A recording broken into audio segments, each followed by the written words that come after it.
They weren't even 9,400 years ago. I mean, they weren't even supposed to be doing anything like this till Sumeria or Egypt, like 5,000 years later. And so, and this is just one small part of one of the sites. Now, they say there's 12 sites, but we believe there's 40. Maybe some people say 100. In this same spot? In this whole area, 125 mile in wide the 40 area. 125 mile Yeah, so there's so this is why I call it a super civilization, because this is clearly the first civilization in the planet. And we can get, I mean, one of the reasons that we know of. That we know, yeah, I mean, more could be buried. Yeah. And the only reason this survived is because this was all buried. Yeah. This was all deliberately buried. This wasn't like, if this had been left out to the elements, there'd be nothing left of any of this. And so you got to like consider these kind of aspects here. But yeah, I mean, one of the reasons I'm so fascinated by this, as myself and JJ there, this is like something that happened. This is a bit of a story as well. You quite like this one. So this is like the winter solstice 2021. Mm-hmm. This is when this occurred.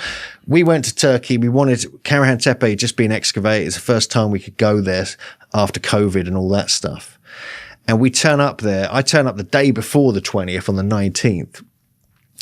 And being a drone pilot, I fly my drone. But with permission of the landowner's son, I won't put his name up here, he thought it was okay. I thought it was okay. He was with me. We filmed at the drone. But then the military guy that was there called Istanbul University and got us in trouble, and my friend who owned his son, the son of the owner of the land, in trouble as well. Oh no! And it caused all this problem, and we didn't know. We were just flying it, thought it'd be fun, get some cool shots. And then, but JJ didn't come with me that day. She had to go the next day, and then the next day we leave. So we had to go the next day. It was so important. So I go back home. Next thing I know, I get a call from my friend who, the son of the landowner. And he says, oh, by the way, you can't come tomorrow because all the officials are now turning up and you're going to get in trouble. You might even get arrested. And we're like, what? Are you serious? I said, what time are they coming? He said, oh, like 10 or 11 a.m. I said, okay, we'll come before that. And he said, no, they might come earlier. I said, we'll come even earlier. We'll come we'll come for sunrise. We just have to get to the site. JJ has to see it. I need to see it properly. I need to have a look. So we are forced to turn up really early before the archaeologists and the officials and potentially the police get there. And we go in there and we make a major discovery. By being forced to go in early, we see this head. This is the pillar shrine. This is structure AB. We see that head illuminated. Oh shit! On the right side. And we're like, what the hell is this? And there's a porthole stone. You see the porthole stone on the left there, the whole stone. Yeah. This is all carved out of bedrock, yeah? So the sun is coming through only on winter solstice morning, illuminating that head. They hadn't seen that head? How the hell do you miss that? They seen the head, but they hadn't seen the light hitting it. And so the light was coming through like that. Oh, wow. That's how it's going through. That's like eyesight. Yeah, this is like precision engineered bedrock carving, 9,400 BC. Bro. But check this out. So over a 45-minute period, the head gets illuminated like this. Like 45 minutes. The blade of light coming through that really thin porthole stone comes through and it moves around the head as it rises. We couldn't believe. Look, you can see the time. I got a time lapse here. That's some straight up Leonardo da Vinci shit. Watch the head here. Well, this is speeded up. Obviously, otherwise we'll be here for 45 minutes. But this is speeded up. Look at the way the sun comes through that porthole. And like we checked this all out. We work with archaeoastronomers and engineers. We put the sky back to 9,000 or so BC. And it would have been. And it worked even better. Yeah. Slightly better, even higher on the face. So we know, and the beard, right? It goes into the chin. Yeah. Like that area Give there. him a little goatee. But that area there is like a V-shaped, and it's got scales carved into it, like it's some kind of serpent with a head on it, kind of going into the bedrock. And that's what gets illuminated as well. So you have this serpent symbolism, the face, and then that being illuminated. So this is kind of what it looks like. This is how the sun would move. We've worked this all out. We've written papers and articles. It's numerous books now, but the archaeologists won't accept it at all. They say it's pseudoscience. When you say they won't accept it, did they even read it? I doubt it. That's so annoying. Like I know. It doesn't mean you're. I mean, looks like you got some pretty good fucking evidence to me, but like it doesn't even mean you're right. But like how do you shut something like that down without at least, I mean, that's insane. So it's true. This is like, so what happens, I mean, with the winter solstice, this is like the extreme point on the horizon, the most southerly point. So you got the horizon there, you got east there. Yeah. You got northeast, southeast. Southeast is where the most extreme point of the sun reaches on the winter solstice. Then around Christmas Day, it starts moving back, it starts rising, and then it comes back to and then you got the summer solstice over there. So it only works, that only gets illuminated on those few days in the winter solstice zone. You know, this is very precise. It's designed, you know, it's a 1,000,000,000 to 1 chance. This is coincidence. There's no doubt about it. So we took this to another level, and we actually worked with Kevin Esslinger. He's a 3D graphic artist, and he also, so we gave him all the data from the site, and he's been rebuilding it with us. We're working on it now. We've only done the preliminary work. This is his work. This is his work here. And we're now we put the night sky in from 9,000 BC, 9,400 BC, and we're working on it now. And we've found that it works just as well. You know, even if you have all the pillars in place, there's nothing blocking it, and you can just go on and on with this. Really, this is what we even put a roof on it, because there's a big debate that there was roofs over these enclosures. So we've been in discussions with many people who claim, no, this alignment doesn't exist. This is what the archaeologists believe as well, because they used to have roofs on them. And so there can't be any alignments because it'll block it. The light could get in. So we put a roof on it just to annoy them. And this is what happens. It perfectly allows the light in, and you can see the head getting illuminated. That's with a roof frame. Okay. And then Kevin worked with these Native American Pawnee roof construction techniques. What? Specific Native American, the way they build roofs over their kivas and structures in the Southwest. And even with a thatch roof, and even if you just have one, you have to have windows in roofs, right? But a natural window between the timber frames, if you just have one there, you get the whole alignment happening, even with a big roof trying to block it. So we know it's for real. We know this is a genuine alignment. It's kind of, you can't really disprove it. I've written this all up. This is all in this article here. People can check it out. And there's also, I did a whole voice thing on the YouTube video. Let's link that down below for people to refer to. Reconstructing Karahan Tepe's 11,400-year-old winter solstice alignment. And so this kind of, to me, this shows us several things. The most important thing being, these were sophisticated people. You know, these were supposed to be hunter-gatherers. These were supposed to be, you know, cavemen type people. Right. But this is a different world we're dealing with now. And I've been digging into this, partly featuring this article, but it's also going to be a big feature of the new book, plus a new article I've got up on Graham Hancock's website, which is going up at any day, looking at the fact that if you look at the anthropological data of hunter-gatherers, even before the time of Karahan Tepe, they're now thinking, they had this obsession with studying the solstice and the movements of the sun. This is the genuine thing that goes way, way back. Did they believe it to be like a part of their gods? Yeah, I believe so, yeah. Also, it was part of timing of feasting, initiations, rites of passage, and also it would, you know, just a sort of profound effect. You know, you see something like that take place, it's going to kind of have an effect on your, how could they do this? This is like magic. They weren't so busy here being stuck on these things back then. They were actually looking up. Yeah, this is it. And I think that was their screen. It was the night sky, and they became kind of obsessed with that. But there's a lot of other theories about what these structures were used for. I mean, I quite like this one. They were filled with water. Again, this is Kevin Esslinger experimenting with what it would have looked like if you actually put water in it. And you can do that with these 3D graphics, reconstructions that we're working on. You can actually get the levels correct, alter the levels, because they look like pools. They look like they got water erosion. They would have had to fill it, you're saying, make it a spring. I mean, I don't, because this is on high ground. This is high ground. There's no springs nearby officially. There could have been in ancient times, but probably rainwater they were using to collect. Yeah, we think, if they were doing this at all. This is purely speculation. But they look like they're pools. That's a sick pool. Yeah, I mean, it looks like kind of fun as well. But so all these pillars here, these are carved out of bedrock. You have 10 of them, phallic shaped. They always are. Or mushroom shaped, some people say, carved out of bedrock. And then there's a final one, which is like freestanding, which could be moved. Yeah. So you have all this going on. And we know this particular area, as with all the other sites in the region, were buried. This was from a paper by the head archaeologist at Karahan Tepe, Professor Neshmi Karal.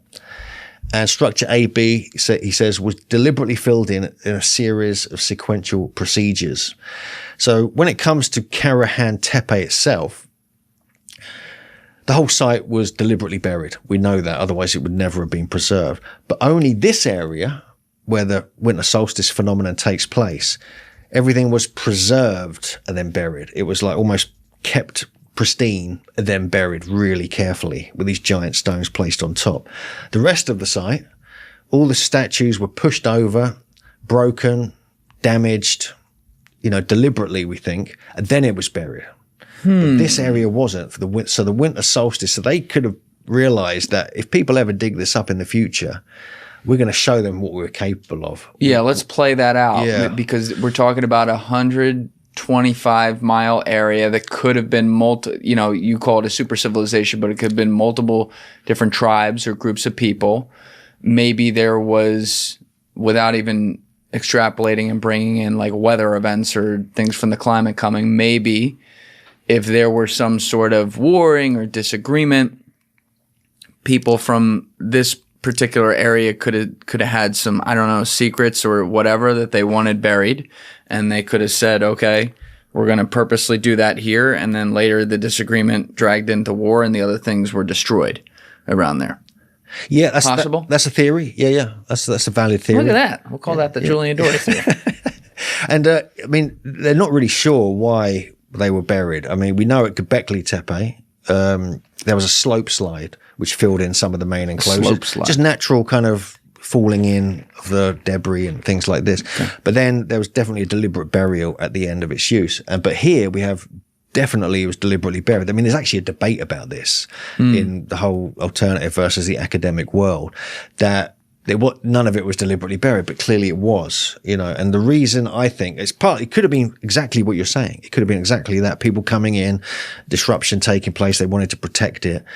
Others people have said perhaps it was part of their tradition of like decommissioning a site when they were going to move on. So they would have to break certain things to like decommission, like despiritualize the site, take away the power of the site and then bury it. That could have also been incomers, enemies doing stuff like that as well. Sure.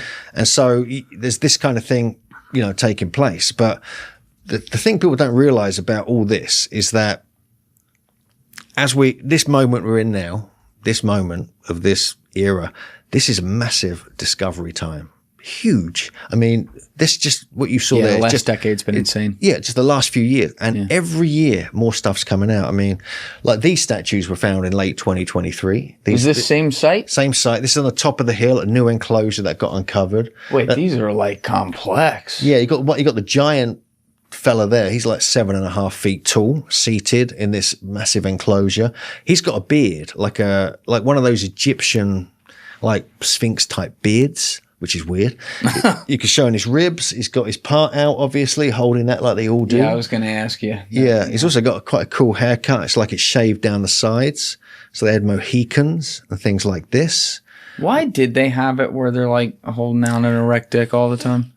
That's a good question. We think it's to do with fertility.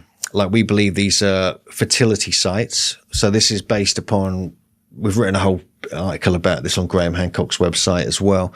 Well, we believe myself and JJ believe these are fertility sites. So this is like a ritualistic thing where they were just beginning to start agriculture back then. Within 100 or so years of Karahan Tepe, agriculture kicked off. The Neolithic revolution happened within a few miles of there, like within 50 miles of that exact place. So we believe that as these were all growing, these sites, apparently out of nowhere, suddenly they needed some kind of magic, like sympathetic magic it's called, to like guarantee fertility in the landscape. We take it for granted. We can get food anywhere we want. we can get water anywhere we want. These people couldn't. They had to go and find it. They had to survive. So I think it's to do with that. It could also be they were just a bunch of perverts, you know, and like they were just having wild orgies. We just don't know. I mean, we can speculate, you know, we don't know. Epstein Island before Epstein Island. So, but we do believe that there's a shamanic element to this, because you find quite a lot of this symbolism, but you get animal symbolism, you get other symbolism as well. Yeah, the one on the left, the toucan looking thing. Yeah, well, supposedly a baby vulture. A baby vulture. Yeah. It's a big-ass beak. Yeah, you can actually see, I did a little scan of it. It's in the museum now. And this has been broken in specific places. So they're all broken in specific places. When Andrew Collins... Broken in specific places? Yeah, it was broken at the neck, and then it was broken at the kind of just below the belly, groin area. And a lot of these statues are found like that, and then they sort of piece back together. So I'll just show you a couple of other... Might as well just show you a few newish discoveries over the last few months. This is, you know, the statue there you can see popping out on the left there. Oh, yeah, the head kind of thing. And some other giant broken T-pillars just in the middle there. Yeah, there's a few other pieces here. This one's interesting. This one's actually got a nub on it. Look at that, like a little kind of button thing on the front. That's what you find in Peru and Bolivia and Egypt and places like that. This area was discovered a few months ago. They call it the kitchen. This is down at the bottom of the hill. All these beautiful stone plates. These are carved, like precisely carved, beautiful creations, carved out of basalt and granite and different stones. But the thing about this, they call it the kitchen because they think food was prepared here. But they found evidence of Anatolian viper skeletons in here. Anatolian viper skeleton. Yeah, snakes. So this is like, if you... Fancy way of saying it. You can actually extract the venom, well, I haven't tried it myself, from the Anatolian viper and use it as a psychedelic. It could kill you as well. You've got to be careful. But, so that is evidence of them utilizing psychedelics. And there's mushroom symbolism all over the place here as well, which you can find. And we know that they were... You know, I think that this was a shamanic culture. I think they were well into psychedelics. They were brewing beer. There's evidence at Göbekli Tepe in these giant vats, these sort of big tubs. How do we know it was beer? Well, they found calcium oxalate in it, remnants of it at the bottom of these giant stone troughs. And if you ferment barley, which grew at the time or grew later in the phase of Göbekli Tepe when the agricultural revolution was beginning, if you just leave that in water and let it ferment, it produces beer, basically. Where it's like a really weak, disgusting beer gruel. It's like a kind of porridge, if you like. And porridge beer. If you let that go moldy, the mold that grows on it is called ergot. Ergot is what LSD was synthesized from by Albert Hofmann in the 1950s. And so technically you can synthesize the ergot into LSD type substance using very simple procedures. They could have done it back then. I mean, it's just water soluble. So you just what a civilization! Just getting hammered and taking mushrooms. Well, they were drinking and smoking and whatever. There's probably marijuana growing in this region as well, because this is like not too far from the whole. They're just hitting everything. Yeah, Asian steppes and everything else. But so I believe that this was a psychedelic culture. I mean, and I think this is possibly evidence leaning towards that. What do the archaeologists say? They're leaning towards that. I mean, even Lee Clare has mentioned that in a lecture or an interview he did. I kind of, that's surprising. I didn't expect you to say that, but he's suggesting that because you look at the spaces as well, you know, the enclosures or stone circles, they're big enough to have big dances and ceremonies and events. They're not small spaces. It feels like they're designed for this kind of activity, whatever that activity might be. Then you got, you know, stuff like this has been found, ritualistic artifacts made of solid stone. How big is that? Is that like an actual bowl size? That bowl is probably about this big. Oh, a little bigger. Oh, yeah. It's pretty big. And then it's actually on top of another plate, another stone plate. Okay. With these scepters. You can't quite see them there, but they are there. And all these animals were placed within the donuts Is that like a rhino and a vulture? I think it's supposed to be a vulture and I think it's supposed to be a leopard. Actually, I'm not sure. That's a leopard. Yeah, that's a fat ass leopard. Yeah. All right. And then some other weird creature on the bottom there, and then that looks like an anteater or sloth or something. Yeah, it's kind of bizarre. So I mean, this was just found recently. This is Neshmi Corral. This is the head archaeologist. And he's just next to one of the T-shaped pillars. The statue looks like him. Yeah. Just need to get up there draw a little moustache on the pillar, and he'll be well away. I might just do that immediately after this in AI and send it to you. Yeah. I'm sorry, I'm not very politically correct. In case you can't tell. That's cool. Nor am I. But so this is like all these. There's these hundreds, thousands of T pillars in this. All of these sites have these T-shaped pillars. Göbekli Tepe, which we're going to look at as the biggest ones, they're gigantic, but they're all anthropomorphic, so they've all got arms on them going down the side like a diagonal, and then the heads usually have nothing on them. They're just blank heads, but they've got belts, they've got pelts hanging down, all carved over them, but all the heads are always blank until this one was discovered. Literally a few months ago. It's the first T-shaped pillar in the whole region that's actually got a face, which actually looks like a T. Yes. T-shaped pillar. Simple. Yeah. On it as well. I mean, this is probably one of the later ones. I did a whole kind of update on that a few months ago. If people want to check that out. Yeah, this is amazing. I'm like blown away by all this. But this is just being discovered. This is at Karahan Tepe. Is that another like amphitheater kind of deal? This is a rectangular enclosure. It's in between the two big enclosures we kind of looked at.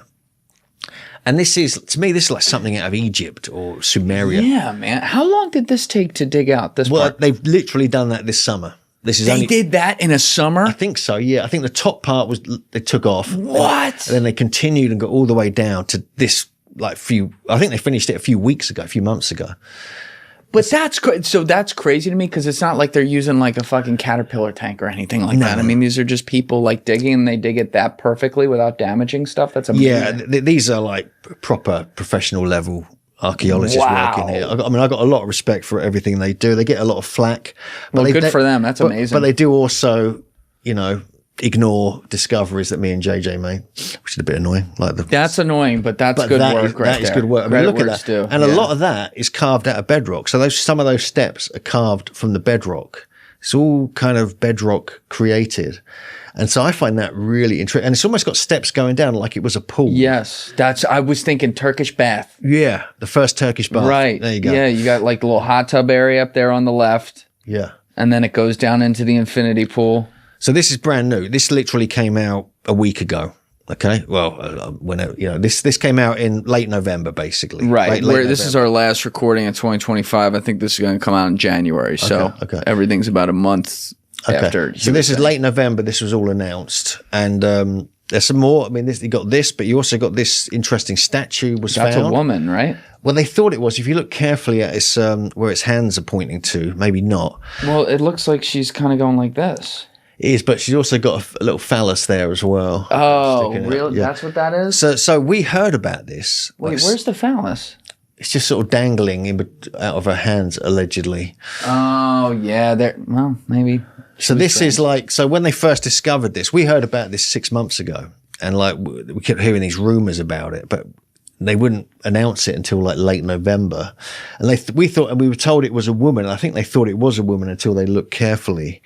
Look at the shaping is what does it. This looks like kind of female breastplate. See that? Yeah. And like the shoulders down a little bit more of what looks like it could be an hourglass figure down there. Yeah. I mean, I see what you're talking about there. Yeah. I mean, and this is how it was found. This is like it was just lying down in the kind of topping in the enclosure there. So yeah, it has got a kind of feminine look to it, unless it's androgynous, unless it's. I was going to say maybe it's trans. Maybe it's male and female. Yeah. And often you get that representation at these sites as well. So you do have that. I mean, my good friend and previous co-author Jim Vieira is written about that a lot. He's found all these evidence of androgynous gods and depictions around the world, which we kind of which is quite interesting, I guess, if you're into that kind of thing. This is another one as well, another little statue again with that sort of beard, like this, almost like a fake, right here. like a fake Egyptian type beard. Yeah. Similar to the big statue that was found in 2023. This one's very small, though. Looking at the scale with the guy behind it. Yeah, it's probably about less than a foot tall, that one. Okay. But the head, it's got an Easter Island look to it as well. It does. It's got quite a bizarre look. And then we've got this. I can't work out what this is. This, I think, was part of a giant porthole stone. Like, often you find massive ones, absolutely huge ones, and that's like a section of it. I'm not saying this to be funny. That looks phallic there, though, on the right side. It does, yeah. No, I think you're right. It could well be. I mean, I need to get, because you got reflections of the glass case, so you can't see it properly, but there's something about humanity that never changes with that. I remember Tina Fey had a line when she would talk about like the New York City skyline we can see right here. It was just a bunch of dicks built to the sky. Yeah. I mean, literally, that's Karahan Tepe. Yeah. You got to be honest with me. I guess we just never evolved with that. We're just like, that's maybe it's a sign of high civilization. Yeah. That we will need to have our parts, I guess so, pointing to the sky. A few other pieces here. This is, for me, this is interesting. The bottom ones here. You got the phallic thing on the left, but on the two on the right, you've got like a goddess figurine, like a Venus figurine. This was found at a site called Göbekli Tepe. Göbekli Tepe. This is the last, around 8,000 BC, 8,200 BC, the last site in that region before the whole place sort of disappeared. And it's very similar to what you get in Malta. This is what interested me. These are the same kind of... This is Malta right here? Yeah, this is in Malta. And so and now there's good evidence that some of the sites in Malta are possibly as old as the sites in Turkey. This is the work of Leni Rijic. She appeared on the Netflix Graham Hancock show, Ancient Apocalypse, talking about this. We know her well. She's spoken at a conference years ago. Her book is brilliant, Sirius, Star of the Maltese Temples. I do recommend it. And she is now, because of the movements of Sirius, through the sky and everything else, she believes that, Malta is possibly as old as Tastapela, the sites there. So it's pretty intriguing when you start looking into it.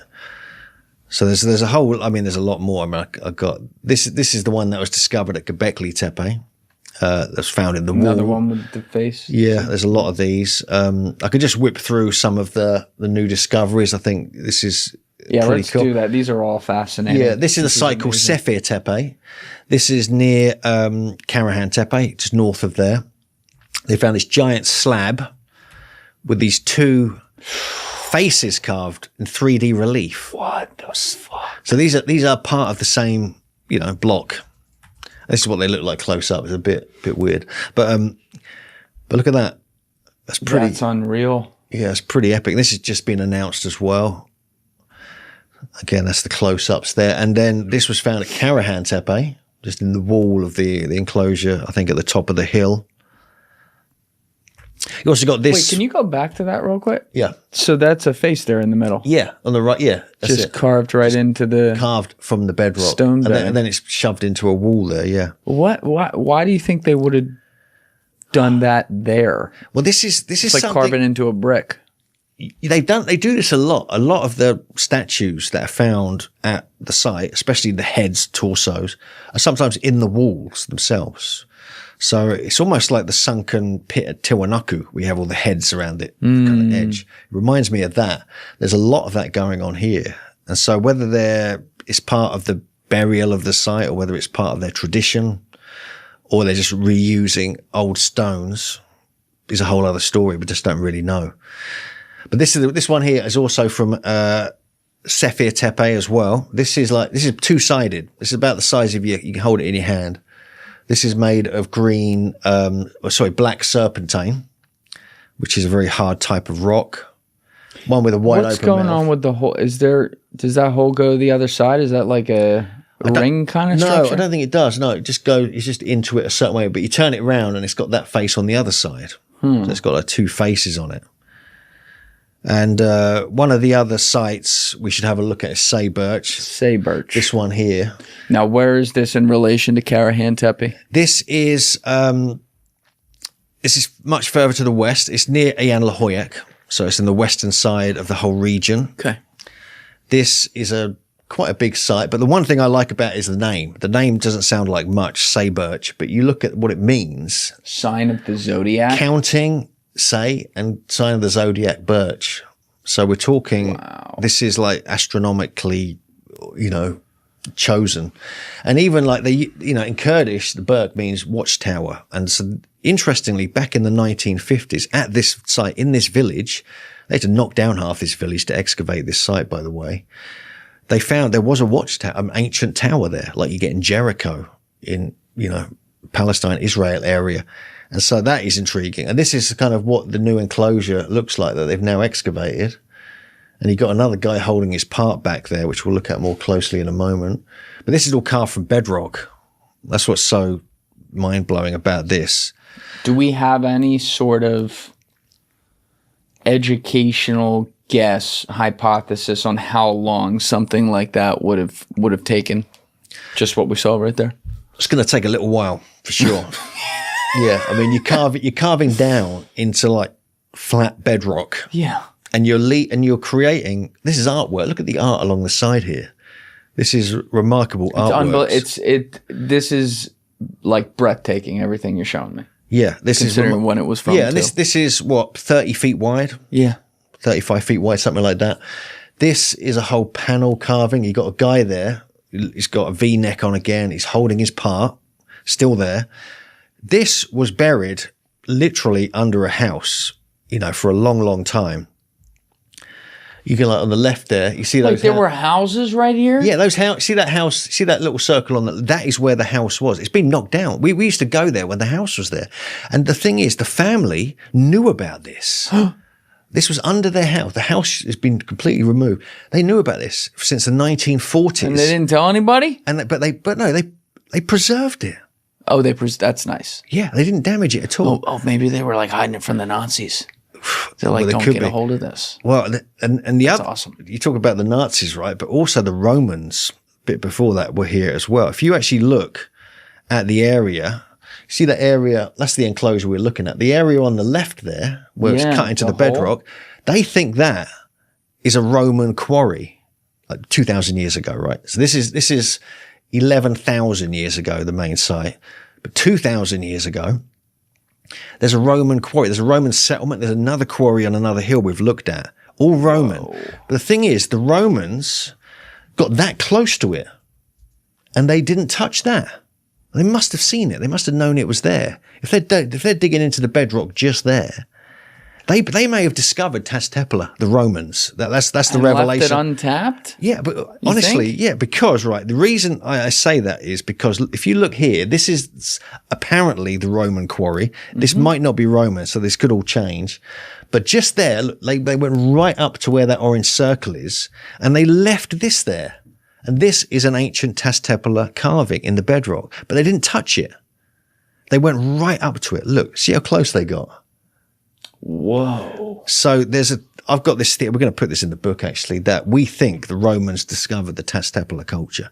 We're going to start looking through all the old records, see if there's any mentions of T-shaped pillars or something like that. Now, why do you think they have their quarry there, they're on this land that at the time is maybe 9,000 years old or whatever, and they see that this other stuff is there. Yeah. Why do you think they leave it completely untapped? That's a good question. That's what we're going to be looking into, because they did. The fact is, they did leave it untapped. And there's several other sites. I mean, even Karahan Tepe, the hill next to that, which is called Göbekli Tepe, which is the old name of Karahan Tepe. There's Roman graves there. So they were like getting close. And I'm absolutely convinced they might have found stuff, but didn't know what it was. They may have got warned away by the locals. They may have felt like they just shouldn't be doing this. They're interfering with something they don't understand. But whatever happens, they seem to have left it. I wonder if they could have thought, depending on who found it within the nature of the Romans, I wonder if they could have thought that such history like that, if made available to the public there, would be some sort of, I don't really know how to say this, but like ancient existential threat to their hold on the land, meaning like maybe it creates some sort of new religious paradigm or something like that supersedes like their mortal involvement with owning this area. Yeah, I think It could be right. I mean, I got a feeling they sense something. Yeah. That they shouldn't mess with. They may have found burials. Burials. Well, there are burials at Saybirch. I mean, this is actually one of them here. How do we know this is did we recover bones? Yeah, there's quite a few. In fact, they found sort of little caches of skeletons inside the walls. This one actually is it's got multiple skeletons, but all disarticulated though. So the heads are removed, arms are removed, thigh bones. But that's incredible data for dating and also trying to study like what the people were like there. Yeah, they're working on it. It's not, I don't think it's been published yet. Hopefully next year. So there's this kind of thing being discovered, and we have this on the bottom right really fascinated me. This giant U-shaped stone. I mean, there's me standing above it. I don't think I've ever been this glued to the screen during a podcast. Sorry about that. This is amazing. Like, well, it's very visual. Yes. There's going to be obviously audio versions of this, and I'm trying to describe it whilst we're chatting as well. No, you're doing a great job. But you need to see it as well. It's so mind blowing. And this is all brand new. I cannot quite believe what's going on here, to be honest with you. What's the one on the top right, if you go back there for 1 second? So that's another T-shaped pillar. Does that go all the way down below where I can't see? Yeah, for sure. Wow. So this shows you the ground level now, obviously, but how much they've got to clear away. And they found like dozens. Oh, so that's still not fully excavated. No, got it. I mean, I think a lot of it has been now. I mean, it happens so quickly. We're just trying to keep up with it.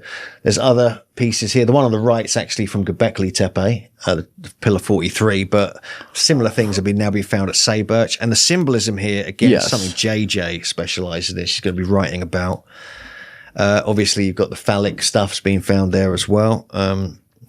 Everywhere. But the most recent discovery from Saybirch, which has blown my mind, which we knew about months ago, we were shown this photo and video 4 months ago. Oh, you're holding it too. Wow. Well, that's not me holding it. That's the archaeologist. But we heard about this and we weren't allowed to publish it. And we got given the video and photo.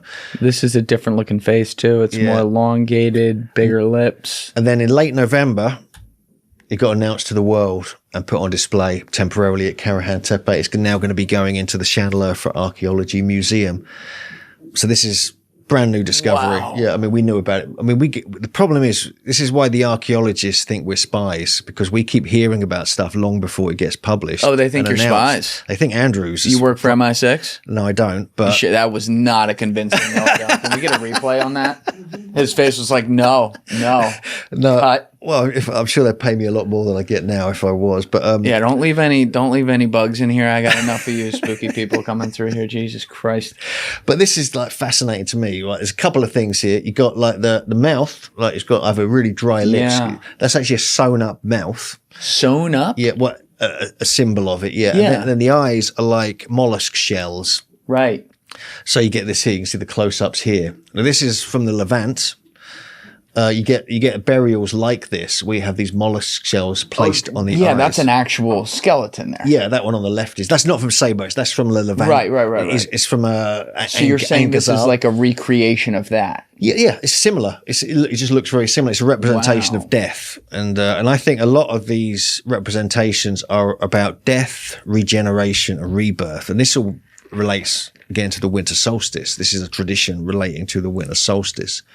We also got this discovered where a T-pillar at Saybirch, but at the very base of it, carved out of the bedrock that the T-pillars slotted into, they kind of create these little slots and put the T-pillars in, is a head, a shape, a face, just carved out of the, I've never seen anything like that before either. How tall is that? That's probably 8 feet, something like that. Some of them are up to 18 feet tall at Göbekli Tepe. This is this right here. Yeah, same face. Yeah, same face.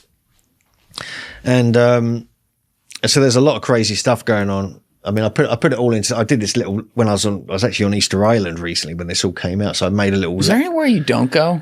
There's a few places I want to go. I'll tell you that. Right. But I made a video about this. I did a little lecture and filmed it for our group, and then put it out on YouTube so people can see all the discoveries in one go. Yeah, we should probably actually, to make it helpful for the audience out there, we should probably collab this as well on YouTube so people you can literally hit right below where this video is. It'll show my channel and Hugh's channel, and you can hit Hugh's channel, and all these videos will be right there. Perfect. Yeah. And so once again, we've got like the whole region. All these sites are coming out from near the Haran Plain. Haran Plain is the sort of lush area in ancient times that the water would all come from. Also, you also get water in Llanlurfa as well. Just from my bearings, because you already said earlier, Lake Vaughan's 200 miles from here. But so that plain, what's the nearest body of water? If you go much further southwest, you go into Syria, and then you sort of hit the coast. Oh, wow. Yeah, okay. towards right, the west. Towards the west, yeah. Okay. But you have lots of lakes. There are kind of rivers. Yeah, just through, you can't really see it on here, but just through on the left there, you have the Euphrates River. Ah, okay. Yeah. So this is one of the ancient rivers of by biblical stuff. And then on the further to the right, you can't really see it. It's much further to the right, maybe less than 100 miles away. You have the Tigris River as well. And you have a whole load of sites up there as well, which date back to before Göbekli Tepe. Wait and Karahan Tepe. Yeah, how long ago did we find those? Well, okay, Tas Tepe is up to 9,600 BC. Yeah. Some of the ones on the Tigris River go back to 1,000 years older. When did we find those, though? They've been known about for a little while. As old as, the last 20 years, some of them. Okay, some of them new. are brand new. Right. Some of them are just brand new being discovered. But they don't have any major megalithic elements like you get at all these sites. So we basically, if I'm probably oversimplifying here, so correct me if I'm wrong, basically it doesn't have all the hoopla that these areas have because of the incredible megaliths and artwork that we found. We haven't discovered that yet at the Tigris, by the Tigris and those civilizations, but there's something there that shows people lived here, and we got to dig more. There are settlements there. There are megaliths, but not huge. They're medium liths, if you like, and there are beautiful carvings. They were making beads. There's a site called Bonchoklu Tala where tens of thousands of beads were found, all the different types of rock, and they found beautiful carved stone bowls and plates and scepters and things like this. So there's a lot of artistic elements that came out from the Tigris sites. Kortek Tepe is one of them as well. A very interesting site. There's Bonchoklu Tala, there's Grifilla Hoyak as well. These are kind of unusual names, but many of them are kind of just in the process of being partly excavated and partly turned into tourist places as well. But we've been up to most of them, and we've seen most of them ourselves. But really the ones down this area are really the mind-blowing ones, which are kind of are going to change history. I mean, do you want to look at Göbekli Tepe? Please. Have a quick look. Yes. I think we should talk. We don't need to make it quick either. Göbekli Tepe is wild. Göbekli Tepe is wild. This is an old aerial photo of the main enclosures. Each of these is 60 or so feet wide. Each of those enclosures. Yeah. And that's what's been excavated. I mean, this is quite old, this photo, I've got to be honest with you. But so now, they think there's 21 enclosures, and most of them haven't been excavated, as you can see here. So this is the GPR scan of the whole site compared to what's been excavated and what hasn't. Oh, that's literally where, okay. Yeah, so there's a lot more going on, and they've just now cleared away the olive trees. This was, for some reason, hundreds of olive trees were all over the site. And people like Jimmy Corsetti and Michael Collins, they've been pushing, campaigning against that. And they've actually now moved them all. And now they're going to start digging where the olive trees were. And this is where this main area here, the sort of central part of the site. Wait, they were campaigning, Corsetti and them were campaigning against them digging where the olive trees were? They were just getting rid of the olive trees. Oh, okay. Because they're damaging, the roots are going in and damaging the materials and archaeology underneath. So I first went there. I was really lucky. I went there in 2013. I went with Graham Hancock and Andrew Collins, both brilliant authors and researchers. I'm not sure what I'm doing with my face there, like a gopher or something. But you developed over time. Now you got the hard look, like in all your pics. You look like you're on a rap album. It's great. So this is like a scan I got of enclosure D. This is one of the main enclosures. These are 18 foot tall, these pillars. Wait, this is a scan? Yeah, I did a quick scan when I was there. So when you say scan, is this is a reconstruction of it, or no? It's just with my. Wait, this is actually it. This is with my magical device. phone, I was able to go around and just capture as much as I could, and that you could turn it into there's something about that image that looked like slightly uncanny valley almost. That was crazy. Okay. Oops, there's my face again. This is really cool. Yeah, so this is kind of what it looks like. They've actually cleared more away since I did this like a few months ago. You've got Pillar 43 on the left there. But this would have all been pristine. And, you know, I think these were, you know, it's just absolutely stunning when you actually look at it. And these are anthropomorphic as well. But look, I think this is all aligned. This is the whole kind of astronomy side of it. Oh my God. Yeah, this is actually my little book I've given you. This right here. This covers some of the astronomy, the work of Guigolo Magli and also Andrew Collins and J.J. Ainsworth, where there's a whole orientation to the just off north and just off south, following the whole path of the Golden Gate of the ecliptic. Again, this is JJ's research. But this fits in, because this was done before we discovered our winter solstice alignment at Karahan Tepe. So this backs it up. Oh, wow. This is already there. People know about this. So we've got the northern orientations on the left. So most of the sites, the big enclosures with the big T-pillars, they're like stone circles, basically. They're all aligned to the north and variations off the north. And Andrew believes that's linked with the movement of Cygnus, changing position, Deneb in Cygnus, changing position over a few 100-year periods. They'd reorient each enclosure according to that. I have a quick question on this, if you don't mind, just because like this is a great map you have down here.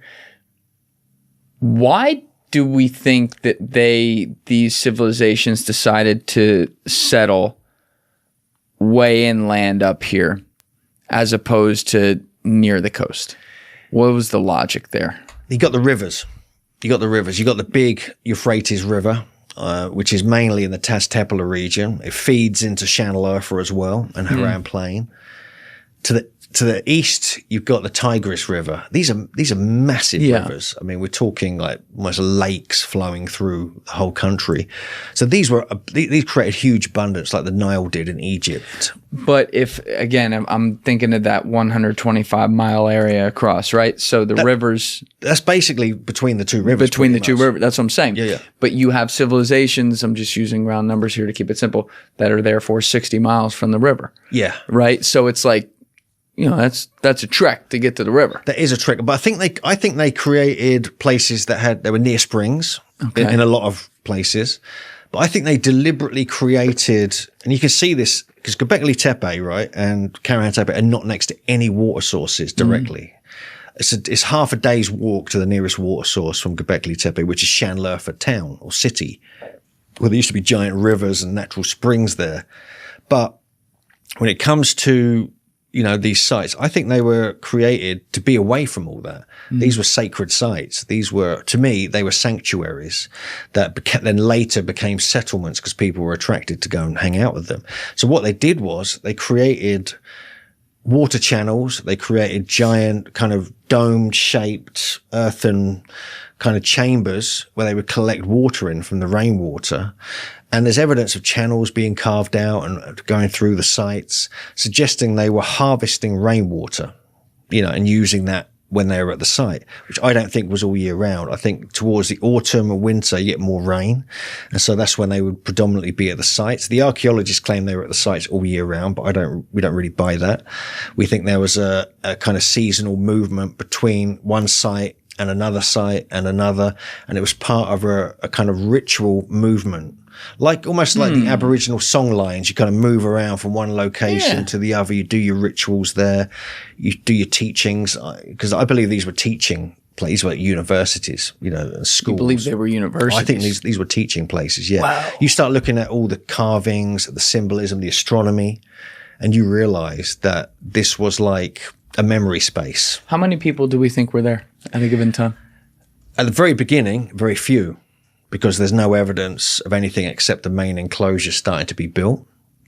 Then later, within maybe 500 years or a bit less maybe, smaller structures started to be built, square, rectangular, not quite as profound as the large circular stone circle structures. And people appear to be staying there and kind of working at the site, possibly serving, you know, the ritual, the ceremonies that might have been taking place. And then it slowly became really popular, and you could see lots of buildings being built up. But they all, even the small buildings, even the square buildings that were later, had T-pillars in them, which is strange. I mean, if you're building a place to live, a domestic place, why would you put a T-pillar in? I mean, T-pillars were sacred objects. They were like almost worshipped. They were like the gods. And so why would you put that? So to me, they're like small shrines where people would come. They would come at certain times of year. They would stay in these places. They got somewhere to stay, but also they could still do their kind of spiritual work, whatever they're doing. And then they would build all these other sites around the whole region with a similar style, almost exactly the same style. I mean, we're talking like since day one when Göbekli Tepe was built, every one of the other sites has exactly the same style for 1,500 years at least. So this wasn't like a random people. This was a culture. This was a civilization. And so the I fact find that they're going place to place too. I think they were. I mean, because there's so many of these sites, and they seem to be just in random apparent places. They are just everywhere. And I think they were just developing a kind of landscape kind of understanding to a high degree. Do we have any evidence on how they might have traveled from place to place? Like, you know, are they just walking and schlepping it? Or are they packing carts to move like resources in between places? Or yeah, there's definitely routes between them. There's even sight lines between them as well. So you could stand at the peak of one hill and you could virtually see the peak of the other hill, because often they're built on high ground. And I think there were sight lines between them, and there were just walking routes basically. I mean, there's like everything's like a day's walk or half a day's walk to get from one, you know, maybe a couple of days in some occasions. Yeah. So there's not like they're too far apart, but far enough apart to grow and expand. And I think as the people expanded, as the civilization grew with all the fertility rituals taking place, it went ballistic. And I think this is when it became a civilization. They had to build all these extra structures all over these sites. This is why the archaeologists think they're all domestic sites. They're not sanctuaries, which I believe is a bit of both. You know, I think they became domestic sites. They became villages after the main sacred enclosures were constructed. I think that's where you got to look at it from that perspective, in my opinion. Over what period of time might that shift have taken place? Are we talking? I think we're talking just a few hundred years. Yeah. That's still a lot. Well, you imagine, right? You're going into Göbekli Tepe. Okay, I've just lost all my slides here. Let's have a look. So you're going into Göbekli Tepe and you're seeing these gigantic T-pillars. Like, this is a reconstruction in the museum with JJ there on the left. You're seeing these gigantic cathedral-like megalithic stone circle enclosures, beautifully carved stones, carved out, pristine. There's evidence now. This is just from this boar statue they found that they were painted. So there's red, white, and black pigments have been found at the site. So the whole place could have been painted. So you imagine you're a hunter-gatherer. All you've ever seen is the landscape and the sky for your whole life. You turn up to this, and you would just completely blow your mind. I just cannot comprehend. I mean, this is one of the reconstructions done by National Geographic actually years ago, which I think is a bit faulty. I don't think these walls were here originally, but you're talking like, you know, this would blow your mind. Yeah. You know, if you're a hunter-gatherer and you go and see something like this, I mean, seriously, it would just, you wouldn't be able to comprehend it. But, you know, just talking, while we're in enclosure D, we actually found another winter solstice alignment here as well. Again, yeah. We're actually going to be checking that out in more detail very soon. All right, what am I looking at here? What's the sideward V right there? Right, let's go back a bit. So, you see this stone here on the left. This was discovered in 2023. This stone here, a very specific place. This H symbol, these two other things on the side. It's all about the symbolism and the placement of where it was found. That is part of a large circular stone. That is a small section of a very large circular stone. Like you get at Karahan Tepe, the light comes through, illuminates the head. That is there. The exact position of that is, and if you look on the left, the far left, you've got the little inverted V shape, I think that is a marker showing the difference in the solstices. So the top right there, P30, that's the summer solstice sunrise alignment in 9,500 BC. The bottom right, number 7, that's where that stone was found. That's exactly on the winter solstice sunrise point. Wow. Exactly. And I think that, and if you stand in the middle, you can see both. And if you go in there, this is a friend of mine took this photo, that's the view of the horizon. You've got a clear horizon as well. And the H symbol, found, hundreds of these are found, especially in this enclosure, carved all over the stones. You can see a few of them here. These H's everywhere. The H symbol, if you look, the 2 big pillars and the horizon is an H. So the H symbol is most likely marking astronomical viewpoints. So I think there's a lot more going. We've actually been working on a reconstruction of Göbekli Tepe. It almost, by the way, on that H thing, it almost reminds you of like a street sign in a way, like with the arrows. You know what I mean? Yes, it's telling you something. It's telling you something. That's remarkable. And I think this is what it's all about. It looks modern in a way too. It almost looks like a lot of it does. A graphic designer would have done it. You know what I mean? It is. I mean, it's very odd. I mean, it's the abstract nature of all this is why I think they were on psychedelics, because it's too abstract. You don't just come up with this when you're sitting around doing a bit of hunting, doing a bit of gathering. That's right. Something has stimulated you in your mind. You know, this is why, you know, you have to consider that perspective. You know, and I think this is why they were so obsessed with the sky and the stars. It all came alive to them. So inside Göbekli Tepe, this is the reconstruction we're working on. That's the sunrise. And this is just below that on the winter solstice. Just below that is exactly where that stone is. So I think that was a porthole stone there, like you see here, the top one there perhaps. And the sun would come through and it would just illuminate. But what it would illuminate, we worked out, got a little video, is this stone here. And this stone here, it's very rough, we're still working on it, all in good time, is pillar 43. And the front edge of it has all these carvings on it, which J.J. Ainsworth says relates to the winter solstice. And so this would have actually been illuminated. So there's all these little... Why is she saying it relates to the winter solstice? She's done a whole analysis of this, and it's like something to do with the hand coming down, and is to do with, you know, reaching down into the underworld. And because the winter solstice related to death and rebirth and things like this. Interesting. Now she's writing this up at the moment. But the fact is, this is the one that appears to get illuminated. Now, we have to double check this. We're waiting to get the full reconstruction done. We're going to hopefully get access inside at this time of year in due course. So we're working on that. How do you get access to that? Very difficult, difficult, especially as the archaeologists don't particularly like me or my colleagues I'm working with. But what's also interesting about Pillar 43, that's the famous one on the left, that's one everyone knows about, is that not only do we think it gets illuminated on the winter solstice, it's been decoded by Martin Sweatman, a professor at Edinburgh University, as a calendar itself. And so as a calendar, a lunar solar calendar, yeah. All right, so you have the breakdown right here of basically it's worked out the amount of them V shapes, like 29 or 30 of them, to do with the lunar months.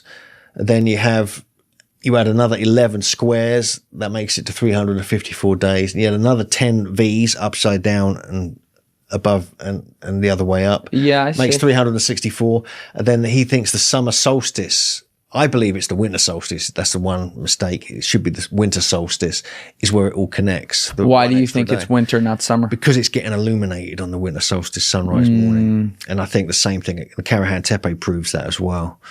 But that's just, again, we can't prove this, really, even if we go in there at that time of year, and we still can't prove this is what it was used for. That's some interesting coincidental math then right there. Yeah, I mean, Martin Sweatman, he's like a statistician, like working amongst other things. He works with chemicals and other things at Edinburgh University, but he's brilliant. He's written this book called Prehistory Decoded. He's spoken at a conference, and I keep trying to, you know, blend his work with ours. It seems to fit.